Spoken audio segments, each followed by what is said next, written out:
Fy enw i ydy Hugh Evans ac rwy'n chwarae'r trombôn yn ensemble Uproar. Felly, un o'r symudiadau nes i chwarae yn gynnau oedd Lament of the Bald Singer.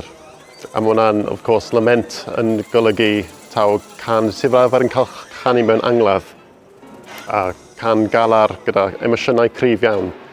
Felly mae rhaid i fi fod yn siŵr bod gyd o'r cyfeiriadau yn cael eu chwarae'n iawn fel swells, glissandos a vibrato cryf iawn. A mae'n rhwydd dychmygu y dyn yma ar ei benliniau yn galaru dros rhywun wedi golli mewn lament yma. Wel, wrth gwrs, mae wedi bod yn 2 flynedd eitha rhyfedd iawn i bob un. A pob un wedi gweld eisiau chwarae cerddoriaeth yn fyw. Mae hwn yn gyfle bendigedig i gweld perfformiad fyw.